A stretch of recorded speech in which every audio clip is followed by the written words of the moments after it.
right, so let's talk about using pen. Your first exercise with pen is just get familiar with how to make marks with it. I know it sounds kind of dumb, but it's different from pencil.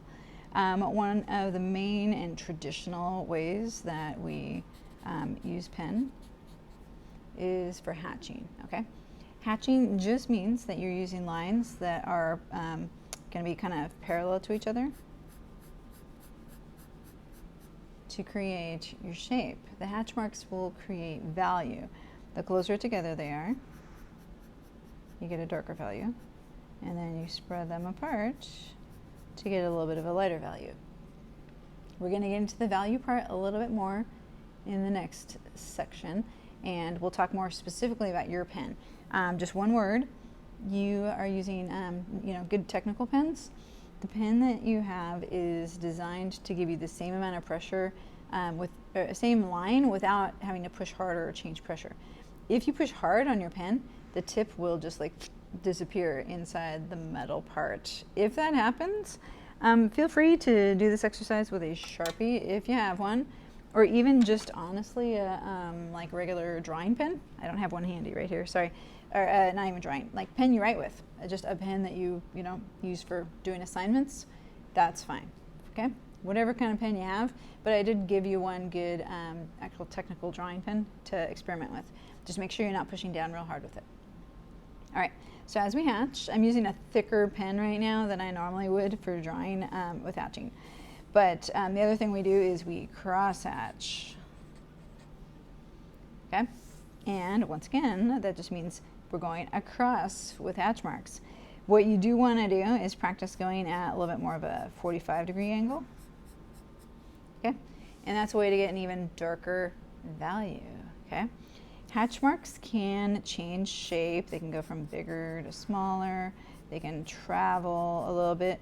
But what you want to do is make sure that they're consistently, kind of parallel. Because if you hatch like this, that's fine if you're trying to draw hair or fur.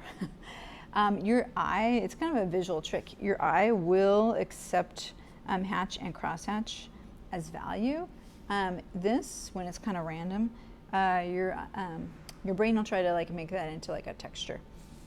Same thing if you do this and hatch, and then come and crosshatch at a 90-degree angle. This, your brain will try and make into, a backgammon board or some kind of pattern. Your brain will actually accept this as value, okay? All right, so you guys are gonna be practicing a hatch mark. You're also gonna be practicing a curved kind of hatch. And that just means that, you can kind of curve your hatch marks. I need to go the other way. You can do that also to create a shape, okay? The last thing you're going to practice is actually using pen in kind of a squiggle mark, because just being able to do something like loose, same thing, you can create darker value by scribbling over it versus, less, okay? So this is one, kind of idea with that looseness. Say I start with a light pen sketch and I'm just real loose, it's just my sketch mark. Then I can come in and see there are hatch marks. There are cross hatch marks where I want it to be really dark. Just a little bit, like right here, they're spread out. Right here, they're closer together even though they're smaller, okay? So you can kind of get an idea of how I can come back in with hatch to actually give a little bit of shape to my tree and give some shading and, kind of some feeling of like where it goes in and out. In general, when you guys are using pen, the darker areas are where things are going backwards, like a recessed area. The white part is usually a projected area, a part that's coming closer to you, okay? One thing that people tend to do with this is they don't save enough white space, okay? So you do need to keep white, okay? Here's the beginning part of, our well-known 3D formula for a sphere, okay, with hatch marks. All right. One thing that you do not want to do is do a dark heavy outline.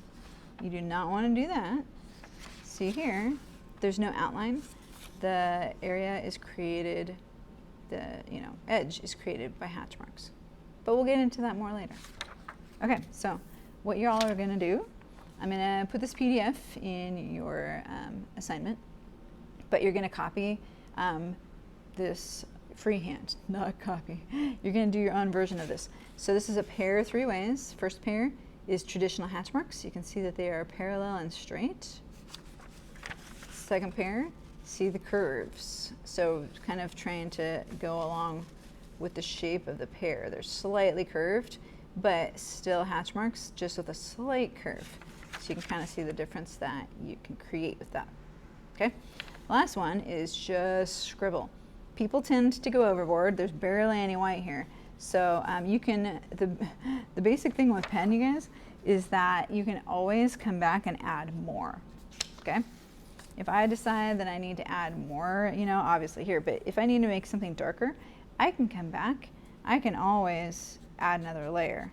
I can always come back and add like a little bit of a light hatch mark. I can't take it off. And we're not gonna be restarting all the time. We're just gonna kind of work with it. But this is something that you have to kind of plan. Make sure you don't overdo it, and you have to keep some white or you won't get the 3D effect. Okay, so first exercise is you're gonna do 3 pairs, 3 different ways with pen. If you wanna use your technical pen, great. If you wanna use a Sharpie, that's great. If you wanna practice hatching with pencil first, you're more than welcome to, okay? I can do the same techniques. Sorry, you might not be able to see this quite as much, okay? We're gonna do some hatching with pencil. So if you wanna just practice those strokes for a little while and get the hang of it, honestly, the first couple of days, even if you're taking notes on a Zoom or something and you just kind of do a little bit of this off to the side, this is just good muscle memory. You notice that I am most comfortable in going at one direction. So if I'm hatching and I need a crosshatch, I don't tweak my hand around. I just turn the paper whatever direction. So, I do this.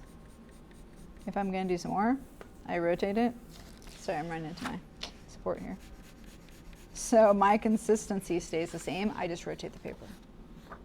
Okay, pairs 3 ways. That's your exercise for the week. And then we'll get you on to project number 1 with pen. And then we'll be spending a couple weeks with pen. It takes a little while to get the hang of it, especially if you're brand new to hatching. Okay, all right, go on and draw some pairs.